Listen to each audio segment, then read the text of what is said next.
नमः शिवाय। आप सभी का स्वागत है मेरे YouTube चैनल गोपाल दीवानी में।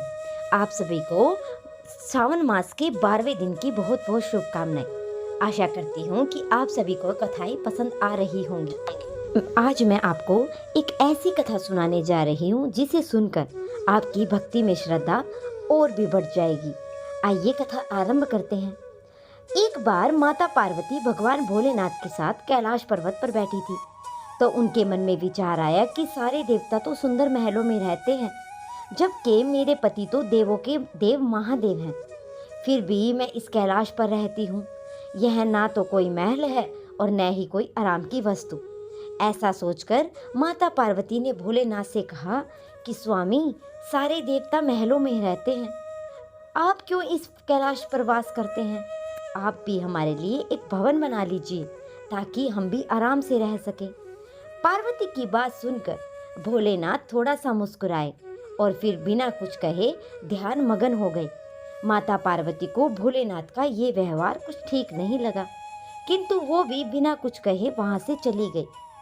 जब महादेव अपने ध्यान से निकले तो माता ने फिर भोलेनाथ से कहा कि हे प्रभु, मेरा भी मन है कि मैं अन्य देवताओं की भांति महल में रहूं।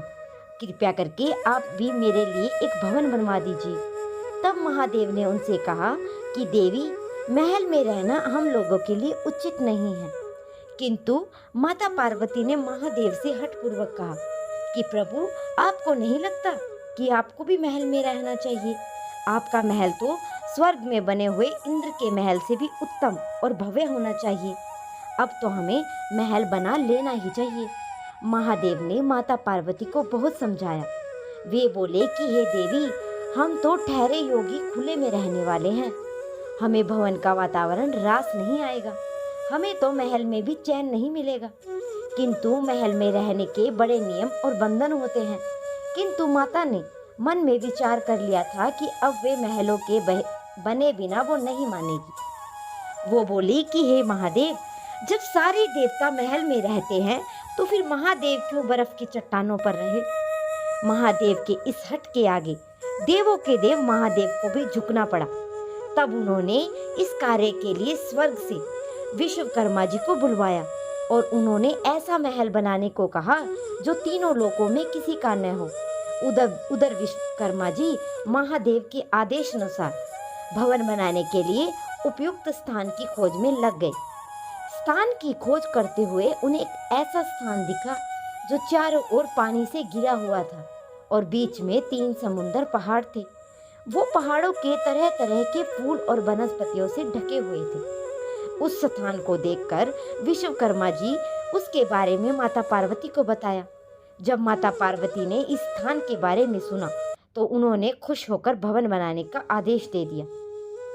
विश्वकर्मा जी ने भवन बनाने की शुरुआत की और अपनी विशिष्ट कला का परिचय देते हुए भवन के साथ साथ एक नगर का निर्माण भी कर दिया। वह नगर देखने में अति सुंदर था और उन्होंने अपना पूरा योगदान दे दिया। जब उस महल में माता पार्वती ने देखा तो उसकी प्रसन्नता का ठिकाना न रहा। उसने विश्वकर्मा को धन्यवाद देते हुए उसकी बहुत प्रशंसा की। विश्वकर्मा माता पार्वती और भोलेनाथ को प्रणाम करके अपने लोक को चले गए। घर बनाने का कार्य तो पूर्ण हो चुका था। अब माता ने महादेव से कहकर गृह प्रवेश का शुभ मुहूर्त निकलवाया। गृह प्रवेश के समय ऋषि विश्वा आश्चर्यतवक दिया गया था। सभी देवता भी उस समारोह में आए हुए थे। जिसने भी उस महल को देखा वही आश्चर्यचकित होकर उसकी प्रशंसा कर रहा था। वास्तव में वह भवन बना ही अद्भुत था। गृह प्रवेश विधि के पूर्ण होने के बाद महादेव ने आश्चर्य से दक्षिणा मांगने को कहा तो विश्वा ने मना कर दिया। वे बोले, प्रभु, क्या कोई भगत अपने भगवान से कुछ मांग सकता है? ऐसा करके तो मैं पाप का भागी बन जाऊंगा। मुझे कोई दक्षिणा नहीं चाहिए। और यह कहकर ऋषि विश्वा जाने लगे तो महादेव ने कहा कि ऋषिवर, आपको दक्षिणा तो लेनी पड़ेगी। जब तक आचार्य का दक्षिणा न दी जाएगी तब तक कोई शुभ कार्य पूरा नहीं होता। महादेव की माया ऋषि विश्वा का मन उस नए बने हुए नगर पर आ गया और बार बार आग्रह करने पर उसने दक्षिणा के स्वरूप उस भवन सहित नगर को मांग लिया था। ब्राह्मणों को दक्षिणा के रूप में उसकी मांगी वस्तु दी जाती है। इसीलिए महादेव ने उस लंका को ऋषि विश्वा को दान कर दिया था। महादेव के द्वारा अपने भवन को दान कर देने से माता पार्वती क्रोध में भर गई। उन्होंने ऋषि की इस धृष्टता पर बड़ा ही क्रोध आ गया और उसी क्रोध से ऋषि विश्वा को श्राप दे दिया। वो बोली, तुम आश्चर्य कहलाने के लायक नहीं हो। महादेव की सरलता का लाभ उठाकर तुमने बड़ी कुटिलता से मेरे प्रिय महल को हर लिया है, इसीलिए मैं तुम्हें श्राप देती हूँ। महादेव का ही भगत एक दिन उस महल को जलाकर राख कर देगा और उसके साथ ही तुम्हारे कुल का विनाश आरंभ हो जाएगा।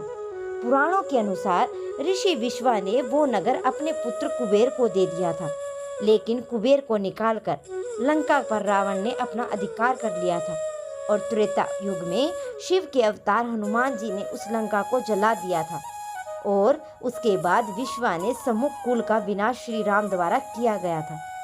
उस कुल का एकमात्र भविष्य ही श्री राम की शरण में होने से बच पाए थे। हे प्रभु, आपकी लीला अपरंपार है। तो ये थी सावन मास के 12वें दिन की कथा। आशा करती हूँ कि आप सभी को कथा पसंद आई होगी। अगर आप सभी को कथा पसंद आई है तो मेरे चैनल को सब्सक्राइब कर दीजिए, वीडियो को लाइक कर दीजिए और शेयर करना ना भूलें।